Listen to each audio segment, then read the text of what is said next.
What's up, you guys? This is Danny B, and you're watching The Trash Stash. Today I'm going to be going over the rest of my Blu-ray collection, and this will probably be it for the Blu-rays for a while because I don't have that many, but I will be going on with my DVDs. I have a ton of those. And the VHS, of course. Alright, so I'm here at my art table. I do illustration and stuff, but who cares about that? We're here for the Blu-rays. So first up, we got Night of the Living Dead. And this has always been one of my favorite movies.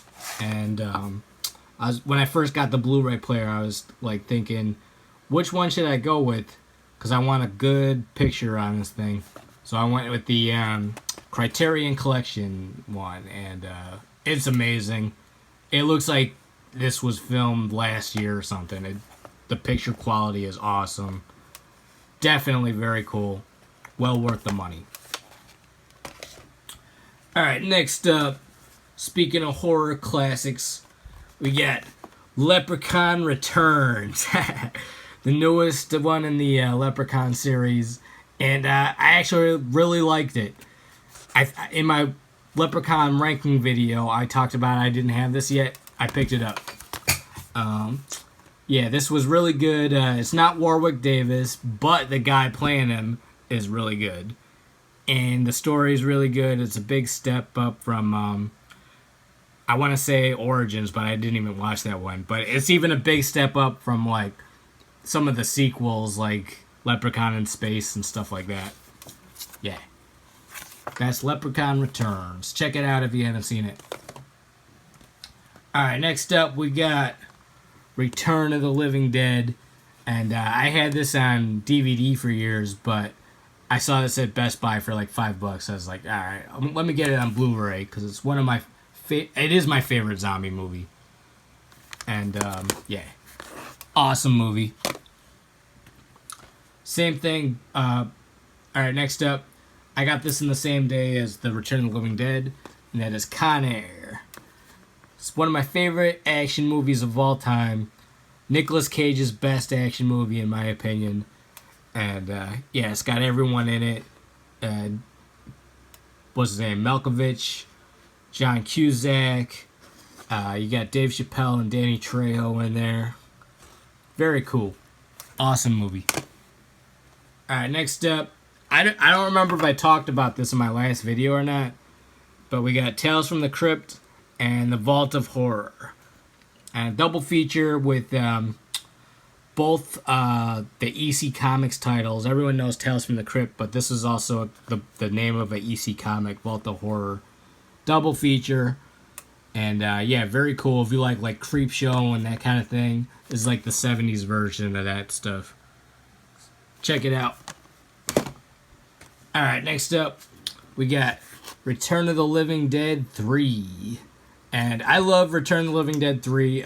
This girl is such a fucking babe. And they got bonus features with her in it. And she even looks like as good today as she did back then. And yeah, very cool movie. This was a zombie. I was listening to the commentary. It turns out this was like a homeless guy they found on the street and they paid him to be a zombie.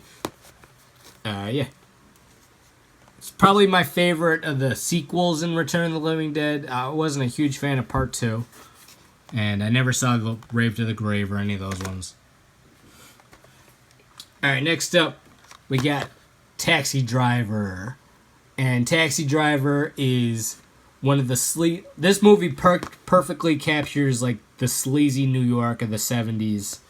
And a lot of those other movies were trying to capture what Taxi Driver captured. And you got Nathan Bickle, played by Robert De Niro. It's a cab driver. He's isolated. He doesn't relate to anything he's around. He doesn't relate to, like, anything on Times Square or anything. So he just wants to flush it all down the toilet, as he says to one of the politicians. And he kind of goes crazy. And, I'm sure everyone knows this. Martin Scorsese's classic Taxi Driver. Alright, next up we got Brian De Palma's Passion. And this was a newer Brian De Palma thriller that he put out.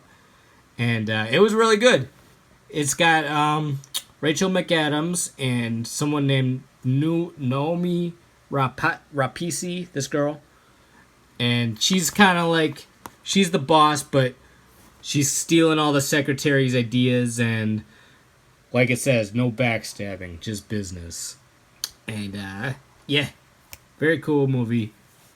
Murder mystery. Check it out. Next up, we got the post-apocalyptic collection, 1990, The Bronx Warriors, Escape from the Bronx, and The New Barbarians. And this one's okay. I like this one a little bit better. I haven't watched the whole thing, but I'm halfway through, and so far I like it a little better. Never saw this one. I still gotta watch it. And yeah, very cool. Kind of like Escape from New York type movies. You got... It's kind of like half Escape from New York and half The Warriors a little bit. And very low budget, but it doesn't bother me. Yeah, check those out. Alright, next up we got a double feature. Red Heat and The Running Man with Arnold Schwarzenegger in both. And believe it or not, I went out to take the garbage out one morning. And someone left a bunch of stuff on my... Someone left a bunch of stuff out on the corner and a couple Blu-rays, and this was one of them. And I was like, oh my god, awesome. But yeah, Red Heat is pretty cool. It's kind of bizarre. It was kind of like a buddy cop movie, but trying to make like the Soviet Union and Americans get along through a cop movie. I don't know what they were trying to do. You got Arnold Schwarzenegger as a Russian, and he's doing a Russian accent on top of his Austrian accent. So it just sounds bizarre. And, like, for example, he's trying to play, like, a communist. So, like, they offer to take him to, like, a nice hotel once he gets to America. And he wants, like, the least expensive place, like, the least fancy place, because he doesn't believe in luxury, basically. Just ridiculous. Yeah, so there's that. And then The Running Man is like a futuristic movie where he's a criminal, but he's innocent, but they make him look guilty on the news. They send him to a game show kind of thing, and he fights for his survival. And out of the two, I actually like Red Heat a little better. Next up, we got 10 to Midnight with Charles Bronson as a cop trying to bust a killer who runs around naked when he does his murders. And this is pretty cool. This is a thriller put out by Canon, who did all the 80s action movies back in the day. And, yeah, it's really good. The soundtrack on it is pretty cool. It's got like a synth-type score. It's the original cover right there. And it has nothing to do with 10 Minutes to Midnight. They just made that up, but it's a good movie. Next up, we got Dario Argento's Phenomena.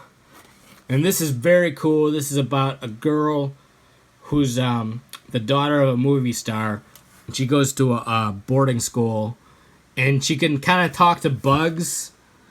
Like, they do what she says or something. And on top of that, you got a killer with black gloves running around, and a monkey, and Donald Pleasance is in it. And it's a pretty bizarre movie, but it's a lot of fun. And the ending had me dying laughing. Good movie. Alright, next up, we got The Exterminator. And this is awesome. I rented this thing when I was like 10 years old, maybe 9.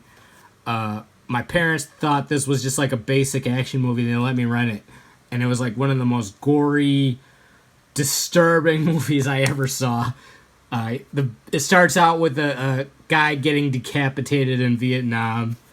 And then this guy survives Vietnam. And then his friend from Vietnam gets not killed, but paralyzed.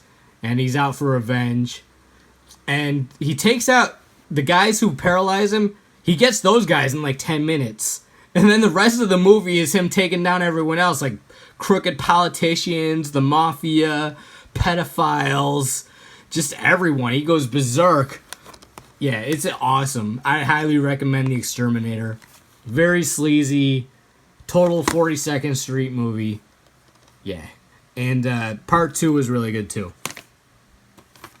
Next up, we got The ReAnimator.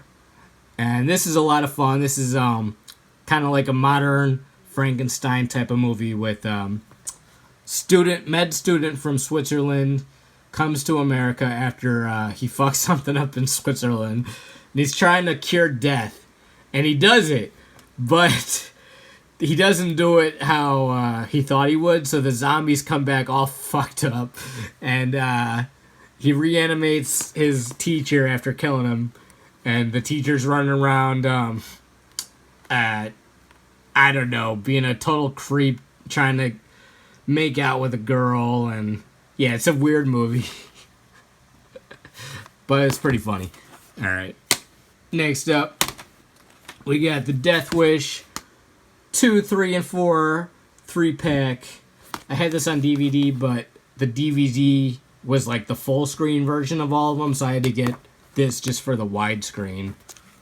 And yeah, Death Wish sequel. These my 3 favorite ones in the series, and this is only $10, so well worth it. Even if I already had them, well worth it for the widescreen.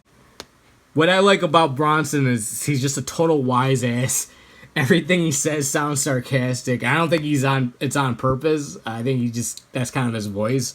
Just everything is like, okay there. Yeah. Alright, next up we got Christine, John Carpenter's killer car movie with Stephen King's screenplay. And it's not bad. Yeah, it's cool. Great music in this. And then very cool like chase scenes with Christine chasing people down. Yeah, good movie. Next up we got Tenebrae by Dario Argento. And yeah, this is a giallo. This is like a black-gloved killer. You don't know who it is till the end. Running around slicing people up. And it's cool. It's this one specifically is about like a writer. Someone's doing all the murders that he wrote about in his book. Good movie. And the music in this is what does it for me. The music is so awesome. Wa-na-na, wa-na-na, wa-na-na, wa-na-na. Alright, next up, we got New Year's Evil. This is evil. This is about a guy calling into a radio station on New Year's every 10 minutes, going like, "This is evil." And then he's telling the radio host about how he's gonna kill someone every time it's midnight. And, you know, like, there's 3 midnights because there's 3 different time zones. Yeah. Very cool movie. Good 80s slasher. Probably one of my favorite ones. And last up, we got Miss 45. It Will Never Happen Again. And this is a classic vigilante movie about this mute girl. She gets raped twice in one day, and she kills the second guy, takes his gun, then goes around killing like other rapists and other guys in general. Not always rapists. Some of them are even innocent, and she still tries to kill them.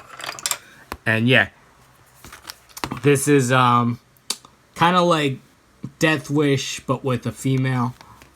And it's really good. It's done by Abel Ferrara, you know, from Driller Killer and all that kind of stuff.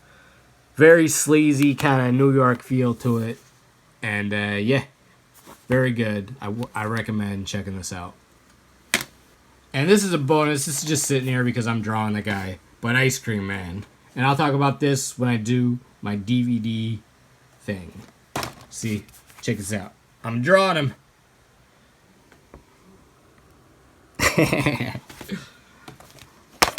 Alright guys, Alright, you guys, this is Danny B. You've been watching The Trash Stash.